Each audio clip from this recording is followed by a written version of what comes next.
इमानदार, मेहनती र देशभक्तहरूलाई सम्मान गर्दै व्यतिथि भ्रष्टाचार अनि अन्याय विरुद्ध हाम्रो निगरानी। यो हो टेलिभिजनको समय चक्रमा तपाईलाई स्वागत छ दर्शकवृन्द। म विक्रम श्रेष्ठ। काठमाडौँको एक निजी अस्पतालमा बिहीबार फेरि एक गर्भवती आमाले ज्यान गुमाउनु परेको छ। सुन्दा पनि नमिठो लाग्ने त विषय यो छ कि गर्भमै भएको बच्चाको आमासँगै ज्यान गएको छ। काठमाडौँको चाबहिल स्थित हेल्पिङ ह्यान्ड्स अस्पतालमा गर्भवती आमा छटपटाइरहेकी थिइन्। डाक्टरले आउँछु आउँछु भन्दै अल्मल्याइरहे। डाक्टर आइपुग्दा आमा र बच्चा दुवैले फेरि कहिल्यै नफर्किने गरी यो संसार छाडिसकेका थिए। घटनाक्रमले स्पष्ट पारिरहेको छ दर्शकवृन्द, ती दुई ज्यानमाथि अस्पतालले हुनेसम्मकै लापरवाही गरिदियो। अहिले आफन्तहरू शोकमा डुबिरहेका छन्। अस्पताल भनिरहेको छ 100मा 1-2 घटना यस्तो भइहाल्छ नि।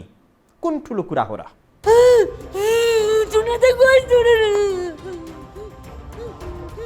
मेरो बुहारीलाई हिँड्नाले गर्दाखेरि मरेको। मेरो बुहारी मर्ने थिएन, बरु बच्चा झिकेर आमालाई बचाएको भए हुन्थ्यो। अस्पतालको हेलचक्राइका कारण दोलखाकी एक 34 वर्षीय महिला र उनको पेटमा भएको बच्चाले बिहीबार ज्यान गुमाएका छन्। गर्भवती र गर्भमा भएका बच्चाको ज्यान जाने कारण बनेको आरोप छ चाबहिल स्थित हेल्पिङ ह्यान्ड्स सामुदायिक अस्पतालमाथि। दोलखा जिरेकी छत्रकुमारी कार्की अस्पतालमा छटपटाइरहेकी थिइन्, तर डाक्टरहरू उनको मृत्यु भइसकेपछि मात्रै पुगे।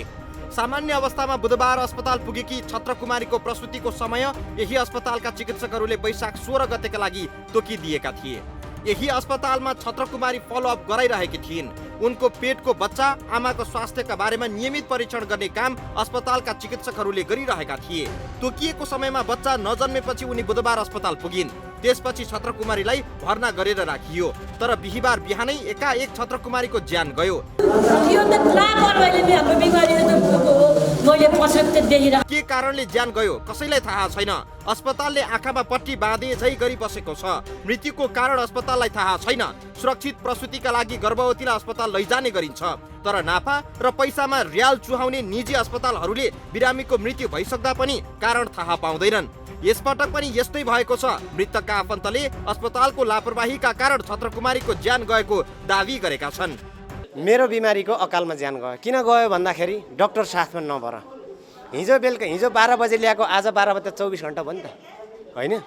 12 बजे 24 घन्टा हुँदाखेरि उहाँहरू अहिलेसम्म जो जिम्मेदार लिएर चाहिँ ड्युटीमा बसेको डाक्टर सिनियर हुनुहुँदो रहेछ। अनि उहाँहरूको हानाथाप, उसको पेसेन्ट उसले नै हेर्ने, उसको पेसेन्ट उसले नै हेर्ने।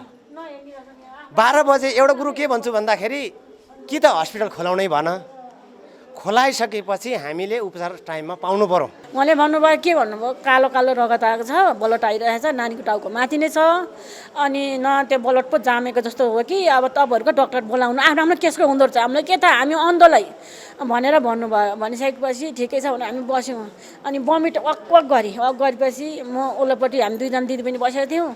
दिदीले चाहिँ त्यो बमिट थाप्ने भाँडा लिन जानुभयो। लिन गएपछि अनि यसरी मुहीपट्टि ढलिसकेपछि मोटो मान्छे, मैले यसरी थाम्न बल्ल थामी, आऊ आऊ आऊ बचाऊ, बिमारले बचाऊ, मेरो मनले बचाऊ भन्दाखेरि ती केटीहरू गएर यसो ठेकेर बसेर त्यहाँ सुताएर त्यहाँ पछि अक्सिजन गएपछि मरेपछि के डाक्टर 12 बजे आएको। मैले देखेको डाक्टर आएको 12 बजे आएको। मृतक कार्कीले बच्चा जन्माउनु पर्ने मिति वैशाख 16 गते थियो। सो मितिमा उनले बच्चा जन्माउन सकिनन्। बच्चा जन्माउन नसकेपछि उनलाई श्रीमान भुवन कार्कीले पहिलेदेखि नै जाँच गराउँदै आएको अस्पताल हेल्पिङ ह्यान्ड्समा चेक जाँचका लागि लगे। भुवनले छत्रकुमारीलाई सामान्य अवस्थामा हिँडाएरै अस्पतालसम्म पुर्याएका थिए। अस्पतालमा छत्रकुमारीको परीक्षण डाक्टर सङ्गीता कायस्थले गरेकी थिइन्। उनले तुरुन्त भर्ना गर्न भनिन् र बिहीबार 1 बजे शल्यक्रिया गरेर बच्चा निकाल्ने जानकारी दिइन्। भने 16 को डेट दिएको थियो। 16 को डेट दिँदाखेरि 16बाट चाहिँ 16, 4, 20, 24 दिन, 8 दिन बसियो। 8 दिन बसिसकेपछि अब यो फेरि उहाँहरूले नै के भन्नुभयो भने तपाईँहरू ल्याउनुहोस्, बिमारी भोलि बच्चाले दिशा खायो भनेदेखि गाह्रो हुन्छ, तपाईँहरू बिमारी ल्याउनुहोस् भनिसकेपछि मैले बिमारी लिएर आएँ डाक्टरको सल्लाह अनुसार। अनि लिएर आइसकेपछि यहाँको मेन कुरो यहाँ के भयो भन्दाखेरि मलाई पीडा अरू केही पनि होइन। यहीँ डाक्टर मलाई मेरो बिरामीलाई जसले हेरेको थियो त्यो डाक्टर साथमा भइदिएको भए म चित्त बुझाउँथेँ। सोही बमोजिम अस्पतालमा छत्रकुमारी भर्ना भइन्, तर बिहीबार दिउँसो 1 बजे अघि नै छत्रकुमारीको ज्यान गयो। बिहिबार शल्यक्रिया गर्ने भनिएपछि सोही बमोजिम उनलाई खानेकुराहरू खुवाइएको थिएन। एकातिर शल्यक्रियाको तयारी गरियो, अर्कोतर्फ प्राकृतिक हिसाबले नै प्रसुति गराउने प्रक्रिया पनि थालेको आफन्तहरूको भनाइबाट बुझिन्छ। जेलसम्म बिरामी चाहिँ ठिक छ भनेर भनिदिने, अनि जब पनि बिरामी मरिसकेपछि चाहिँ अहिले के भयो कसो भयो भनेर चाहिँ अहिले उनीहरूले भन्छन् केही गरेका छैन, हामीले केही एउटा औषधि चाहिँ राखिदिएको तलबाट राख्दाखेरि चाहिँ उसले यसरी खेर गएको हो। अब लाखमा एकजनालाई त्यस्तो हार्ट एट्याक हुन्छ भनेर उनीहरूले भन्छन् भनेपछि उनीहरूलाई कारबाही त अनिवार्य हुनैपर्छ। औषधि राखेको केही समयपछि उनको रक्तस्राव हुन सुरु गरेको र बिरामीले बान्ता पनि गरेको बिरामीका आफन्तले जानकारी दिएका छन्। रक्तस्राव हुन थालेपछि बिरामी आत्तिन सुरु गरेको आफन्तको भनाइ छ। बेथन लाग्यो भनेर दबाई दिइराखेको छ, बिहान दबाई दिइराखिसकेपछि धेरै मान्छे नभएन भने म बसेको छु, उतापट्टिहरूको दिदी हुनुहुन्छ, अनि त्यहाँबाट ब्लड गयो, एक थोप ब्लड तल भुइँमा चोप्यो, बग्यो।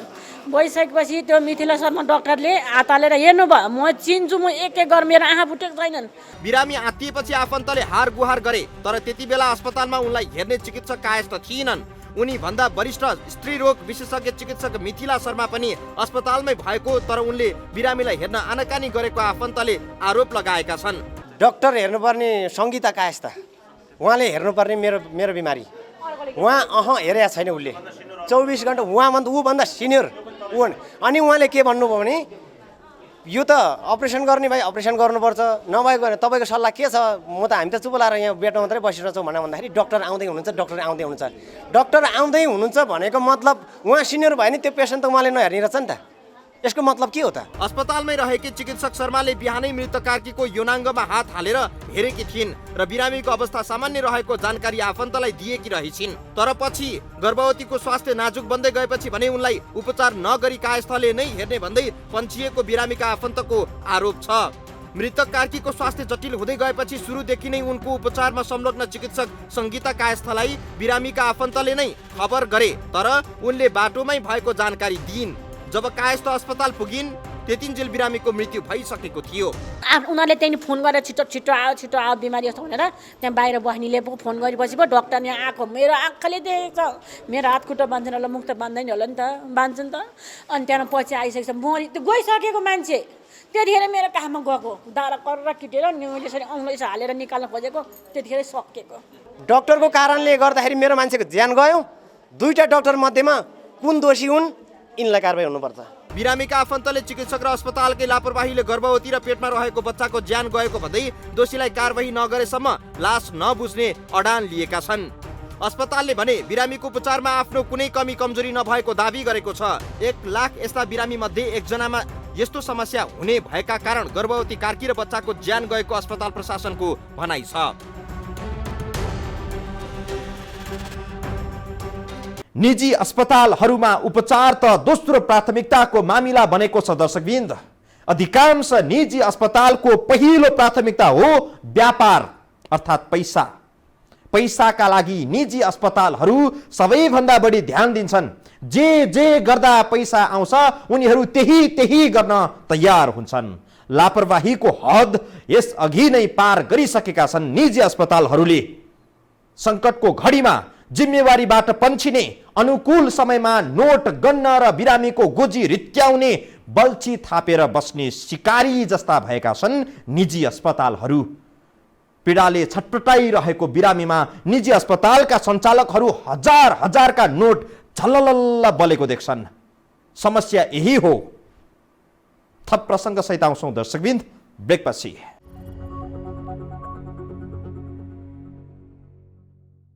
ज्यान गुमाउने गर्भवतीले वैशाख 16 मै बच्चालाई जन्म दिनुपर्ने थियो। गर्भवती नियमित फलोअपमा पनि थिइन्। समयमा बच्चा जन्मिएन। आमा र बच्चाको सबै स्वास्थ्य सूचकहरू सामान्य नै थिए, तर अचानक आमा र बच्चाको ज्यान गयो। सबै कुरा ठिकठाक हुँदै कसरी ज्यान गयो भन्ने अस्पतालका चिकित्सकहरूलाई पनि थाहा छैन। नेपालका निजी अस्पतालमा शल्यक्रियाबाट बच्चा निकाल्नु परेको अनुभव भएका कोही हुनुहुन्छ भने थाहा होला यहाँ कसरी धन्दा हुन्छ भनेर। प्रसुति त निजी अस्पतालको धन्दा बनेको छ, धन्दा। शल्यक्रिया गर्न आवश्यक नभएकाहरूको पनि शल्यक्रिया गरिन्छ त्यहाँ। कुनै न कुनै बहाना बनाएर नवजात शिशुलाई आइसियुमा राखेर पैसा असुलिन्छ खण्ड।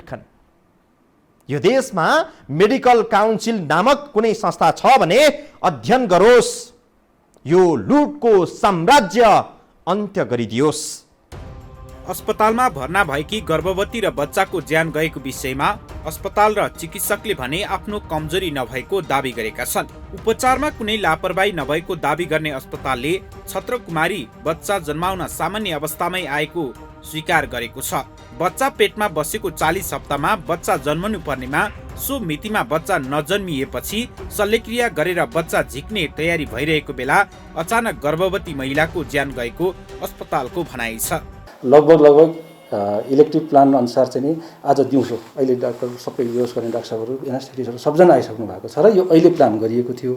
अब यो प्लानकै सिलसिलामा बिहान कस्तो छ त भनेर एकचोटि जाँच्दाखेरि जुन बेला जाँचिएको बेलामा बच्चाको स्थिति पनि ठिकै छ, आमाको स्थिति पनि ठिकै छ। त ठिकै छ भने अब केही समयपछि अपरेसन गर्नको लागि रेडी हुँदै थियो।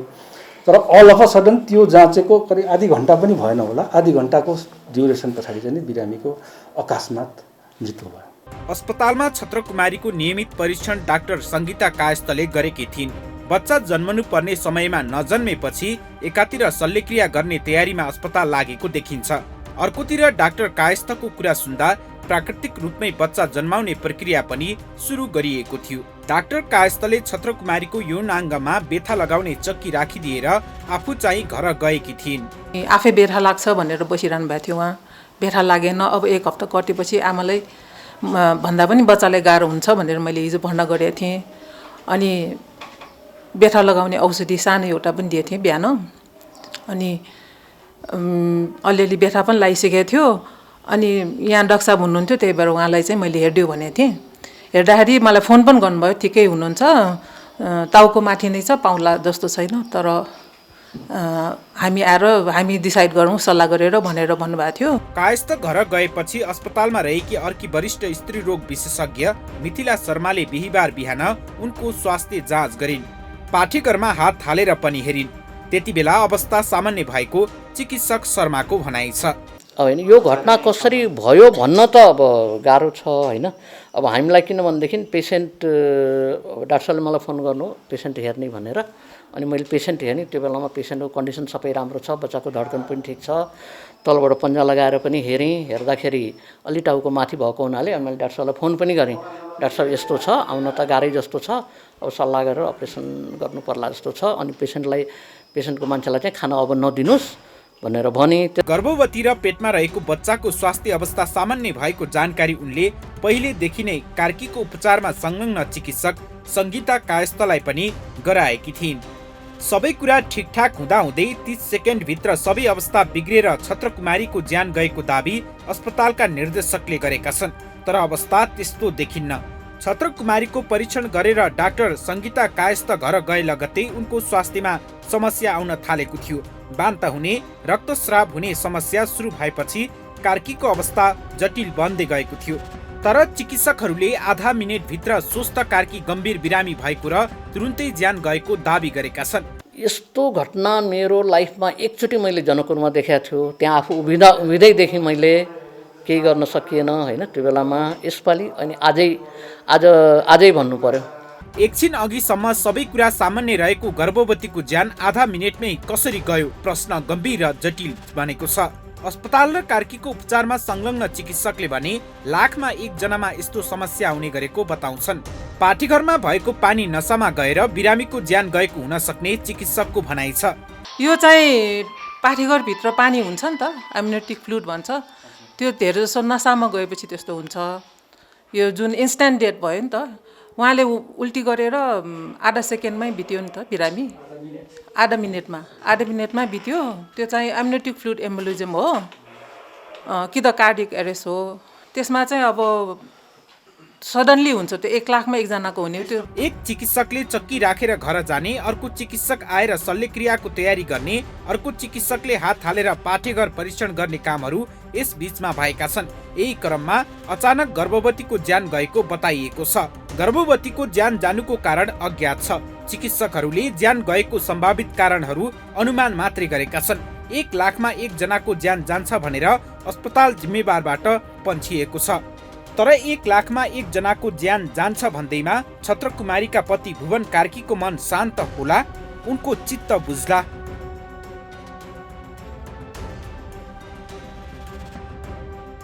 सयमा, हजारमा वा लाखमा 1 जना मर्दा प्रतिशत त कति नै आउला र, तर जसले आफ्नो पत्नी, आफ्नो परिवारको सदस्य गुमाउँछ उसका लागि यो 100% क्षति हो, जसको कुनै पुर्ताल हुन सक्दैन।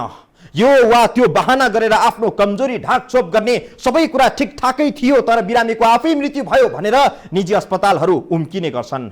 बिना कारण रोगको पात त हल्लिँदैन भने मान्छेको ज्यान बिना कारण जान्छ? क्रिया भएपछि प्रतिक्रिया हुन्छ, विज्ञानको नियमले पनि यही भन्छ। तर लाज शरम भन्ने अलिकति पनि नराखी चिकित्सकहरू भनिरहेका छन् सबै कुरा ठिकठाक थियो, अचानक मृत्यु भयो। सोझा नेपालीलाई मूर्ख बनाउने भनेको नै यस्तै पढे लेखेकाहरूले हुन्। सबै कुरा ठिक हुँदाहुँदै कहिले पनि मान्छे मर्दैन। बिरामीको मृत्यु कारणवश नै भएको हो। पैसा देख्दा बल्ले आँखाले मृत्युको कारण नदेखेको मात्रै हो। थप चर्चा गर्छौँ हामी ब्रेकपछि।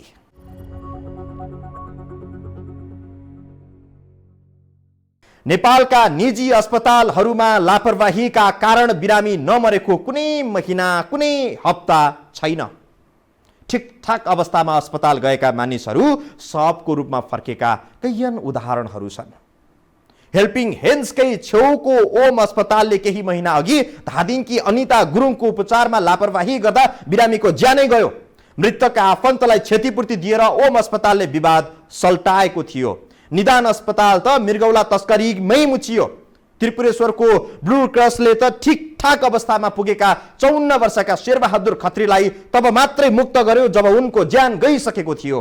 त्यो बेलासम्म अस्पतालले मृतक परिवारबाट 40 लाख असुल्न बिल पनि तयार गरेको थियो। कहिलेकाहीँ त लाग्छ यी अस्पताल हुन् कि बदशाला। आङ नै ज्रिङ्ग हुन्छ दर्शकहरू सम्झिँदा पनि।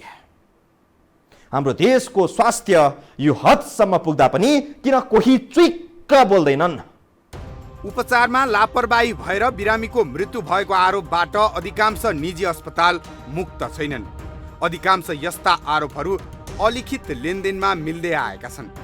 उपचारमा लापरवाही भएको विषयमा मुद्दा मामिला गर्न झन्झटिलो भएका कारण पीडित पक्ष र पीडक भनिने अस्पताल बीच पैसाको लेनदेन भएर मामिला टुङ्गो लाग्छ। तर न्यायको दृष्टिले घटनाको छानबिन र निष्कर्ष निस्किनु पर्ने हो। हेल्पिङ ह्यान्ड्सकै छेउको ओम अस्पताल त झन् पटक पटक यस खाले विवादबाट गुज्रिँदै आएको छ। उपचारमा लापरवाही हुने, पैसा लेनदेन गर्ने र घटना धाकछोप गर्ने अधिकांश अस्पतालको परम्परा नै बनिसकेको छ। यो भन्दा दुर्भाग्य त यो छ कि अधिकांश मामिलामा नेपाल मेडिकल काउन्सिलले अनुसन्धान नै गरिदिँदैन। झन्झटिलो प्रक्रिया र लापरवाही भएको प्रमाणित गराउन गाह्रो पर्ने भएकाले अधिकांश पीडितहरू मेडिकल काउन्सिलतर्फ लाग्दैनन्। उपचारका क्रममा शङ्कास्पद मृत्यु भएपछि काठमाडौँका ठूला भनिएका निजी अस्पतालहरूले विषयलाई बाहिर जानबाट रोक्न साम दाम दण्ड भेद सबै प्रकारका उपाय अवलम्बन गर्दै आएको पाइन्छ। उपचारका क्रममा लापरवाहीका कारण बिरामीको मृत्यु बढी भएको आरोप चाबैलकै ओम अस्पताललाई लाग्दै आएको छ।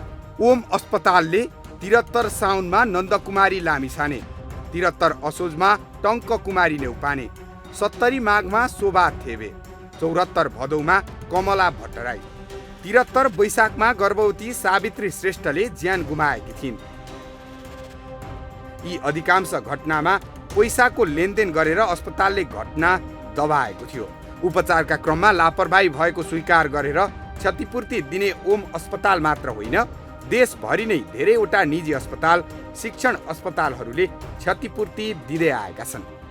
एक प्रकारले भन्ने हो भने लापरवाही पछि मृत्यु हुने र क्षतिपूर्ति लिने दिने थितिले लासको मोलतोल हुने गरेको देखिन्छ।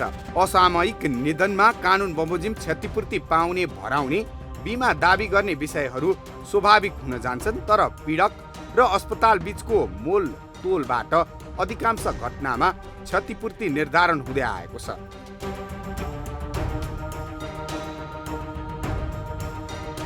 यस्तै घटना गएको कार्तिकमा त्रिपुरेश्वर स्थित ब्लू क्रस अस्पतालमा पनि भएको थियो। अस्पतालमा कपन प्युटारका 54 वर्षीय शेरबहादुर खत्री दाहिने हात दुखेर पुगेका थिए। आफैले स्कुटी चलाएर अस्पताल पुगेका खत्रीले 40औं दिनमा ब्लू क्रसमै प्राण त्याग गरे। 40 दिनसम्म खत्रीको शरीर चिरफार र उपचारका नाममा अस्पतालले 40 लाखको बिल उठाइसकेको थियो। अस्पतालले खत्रीको ज्यान जोगाउन त सकेन, 40 लाखको बिल उठाउन बाँचेका परिवारको पनि उठीबास लगाउने वातावरण तयार पारिदियो। 40 दिन उपचार गरेर 40 लाखको बिल उठाउने ब्लू क्रसले शेरबहादुरको ज्यान जानुको कारण पनि बताउन चाहेन। सम्भवतः उपचारमा लापरवाही वा उपचार गर्ने दक्षता नहुँदा पनि अपरेसन गरिएका कारण शेरबहादुरले ज्यान गुमाएको अनुमान गरियो। अस्पतालले त शेरबहादुरको ज्यान गइसकेपछि पनि उपचारका नाममा भेन्टिलेटरमा राखेर बिल बढी उठाएको शङ्का पनि गरिएको थियो।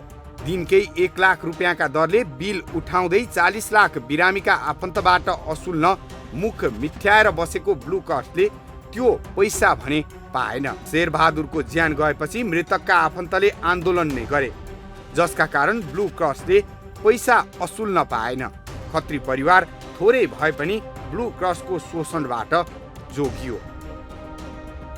जुन देशका स्वास्थ्य मन्त्री नै कमिसन प्रकरणमा मुछिन्छन्, अरू मन्त्रीहरूमाथि पनि जनताले सधैँ शङ्काको नजरले हेर्छन् भने त्यो देशका जनताले आफू लुटिएको महसुस गर्नु कुन नौलो कुरा भयो र?